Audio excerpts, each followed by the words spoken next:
नमस्कार। प्रश्न 4 आप देखेंगे बच्चों।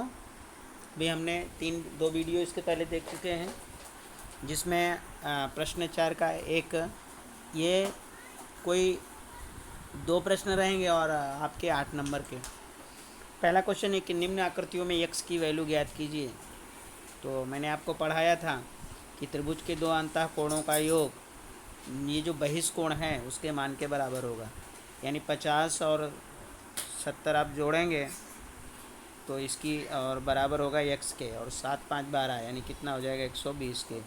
तो x की वैल्यू कितने निकलेगी 120 निकलेगी। ठीक है, अब आप देखेंगे कि इसकी वैल्यू आई 120 डिग्री। ठीक है,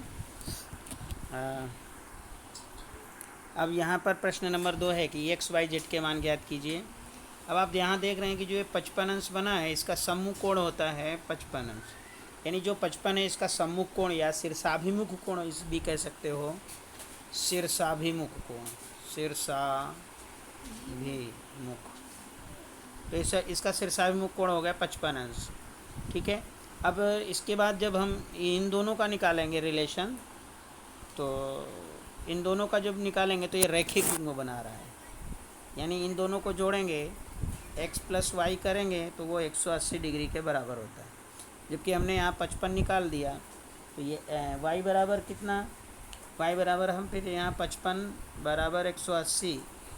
ठीक है, यानी हम y प्लस एक्स बराबर 180 और y बराबर यहाँ x की वैल्यू है 55 बराबर 180, फिर y बराबर 180 माइनस 55। ठीक है, फिर y बराबर 180 माइनस 55 करेंगे तो 10 में से 5 गया 5, यहाँ 7 में से 5 गए 2 और 1 यानी 125। तो y की वैल्यू आई 125। तो ये आपने y की वैल्यू निकाल ली 125। तो आप देखोगे कि y 125 है तो इसका जो z है वो भी 125 होगा। क्यों? क्योंकि ये सम्मुख कोण है, या आप इसे शीर्षाभिमुख कोण भी कह सकते हैं। ठीक है, चलिए अभी अपने क्वेश्चन नंबर 3। त्रिभुज ABC एक कोण सी समकोण है, AC 5 सेमी है, ठीक है, BC 12 है, तो AB की वैल्यू ज्ञात करना। तो सबसे पहले आप देखिए कि जो यहाँ पर ऐसा एक त्रिभुज बनेगा, ठीक है, तो ये जो है कोण AC जो है कोण C समकोण है। तो यहाँ पर C, ये जो C है ये A है, ये B है। ठीक है, तो आप देखेंगे कि यहाँ पर कोण C समकोण है, तो AC उसकी 5 सेंटीमीटर है, फिर BC उसकी 12 सेंटीमीटर है, और ये अपने को नहीं पता है, यानी ये एक हमें फाइंड करना है। ठीक है, तो आप इसे कह सकते हैं ये लंब भुजा है। ठीक है, फिर से मैं चित्र बना देता हूँ, आप समझ लेंगे। ऐसा बना, ये जो भुजा है वो लंब है। ठीक है, लंब। ये जो नीचे की भुजा है उसे आधार कहते हैं, और ये जो भुजा है इसे कर्ण कहते हैं। तो होता क्या है कि इसमें पाइथागोरस प्रमेय है ये। तो पाइथागोरस प्रमेय का सूत्र होता है आधार का वर्ग बराबर लंब का वर्ग प्लस करते हैं बराबर AC स्क्वायर बराबर हो जाएगा AB square plus BC square. तो अभी आपका AC क्या है 5, BC क्या है आपका 12। तो 5 का वर्ग करेंगे तो 25 आएगा, 12 का वर्ग करेंगे तो 144 आएगा।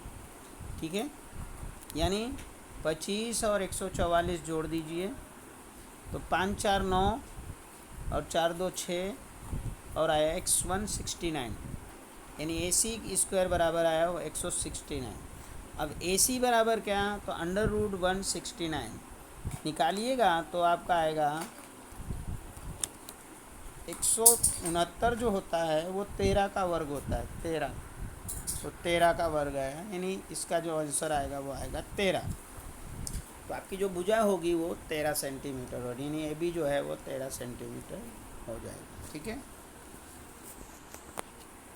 एक क्रिकेट मैच में खिलाड़ियों के द्वारा बनाया गया रंग आप देख रहे हैं यहाँ पे, इसका माध्यक, बहुलक और माध्य ज्ञात कीजिए। तो सबसे पहले इसका बहुलक ज्ञात कीजिए। अभी बहुलक में देखिए सबसे ज़्यादा कौन है, तो देखिए यहाँ पर कौन ऐसी संख्या है जो अधिक बार आई हुई है।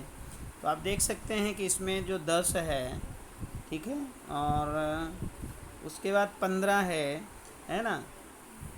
अब देखते हैं कि जो 15 है वो सबसे अधिक बार आया हुआ, तो इसका बहुलक बहुलक 15 होगा, ठीक है।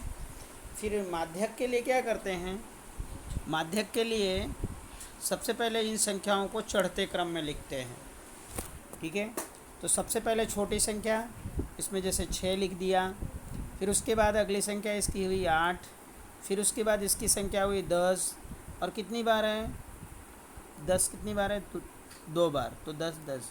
फिर अगली उससे बड़ी संख्या क्या है इसकी, अब देखते हैं, तो उसकी अगली संख्या 15 15, फिर 15 3 बार। फिर उससे बड़ी क्या है, अब देखिए इसमें उससे बड़ी क्या है 50। फिर उसकी बड़ी क्या है 80। फिर उससे बड़ी क्या है 100। फिर उससे बड़ी क्या है 120। अब मध्यक मतलब कि इसमें से गिनिए, मतलब संख्या पहले मिला लीजिए कितनी है। तो 1 2 3 4 5 6 7 8 9 10 11 12 संख्याएँ हैं। तो अभी इसमें से इधर का 5 इधर का ले लीजिए, 1 2 3 4 5 इधर का, फिर 5 इधर से ले लीजिए, देखो 1 2 3 4 5, ठीक है, और इधर से ले लीजिए, और 5 इधर से, 5 इधर से ले लीजिए, बाकी बीच की जो संख्या बचेगी वो आपकी आएगी 15। तो इसका जो माध्यक होगा वो होगा 15, इसका माध्य क्या होगा 15 होगा। साथ ही साथ माध्य ज्ञात करना है तो इन सभी को जोड़ दीजिए।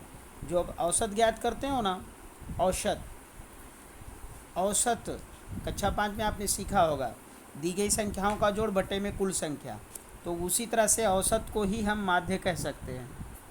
तो औसत की जगह माध्य लिख दीजिए। तो माध्य का सूत्र है, माध्य बराबर आप ज्ञात करेंगे तो इन सबको जोड़ दीजिए।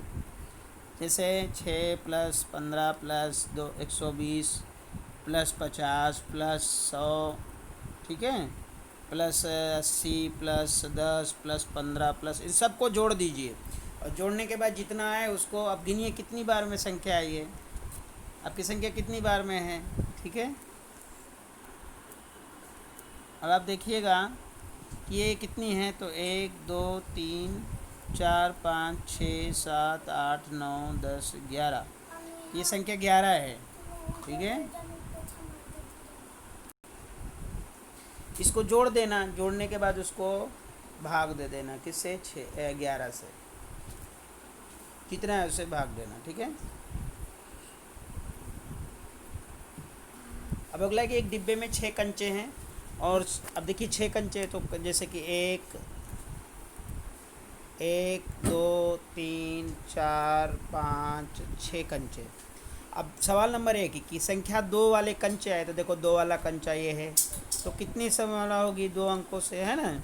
तो 2/6, यानी जो 2 आया, कितनी बार 2 आया, 2 आपका 1 बार आया, तो यहाँ पर आप लिखोगे 1/6। प्रश्न नंबर 2, संख्या 5 वाला, तो 5 भी 1 ही आएगा, तो 1/6, ठीक है। अब इसी तरह से यहाँ पे लड़कियों की माप की ऊंचाई दी है ना, और निम्नलिखित परिणाम प्राप्त होते हैं।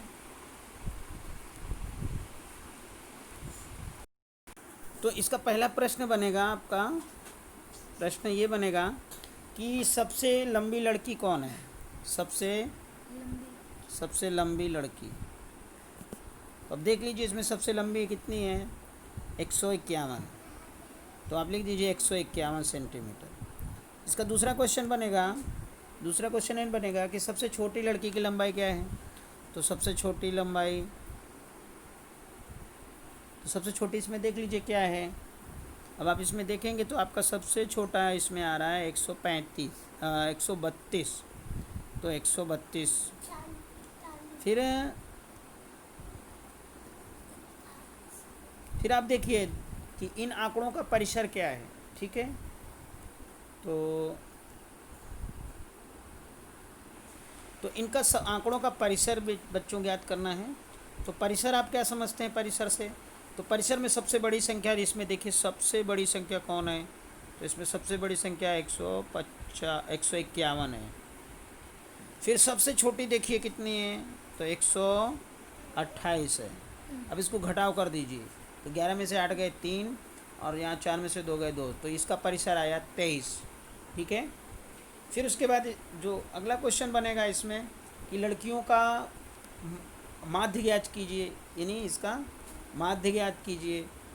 तो माध्य के लिए आप क्या करना है, इन सभी को जोड़ देना, और कितनी बार है, 1 2 3 4 5। चलो माध्य के लिए थोड़ा सा बताते हैं। इस पहले इसको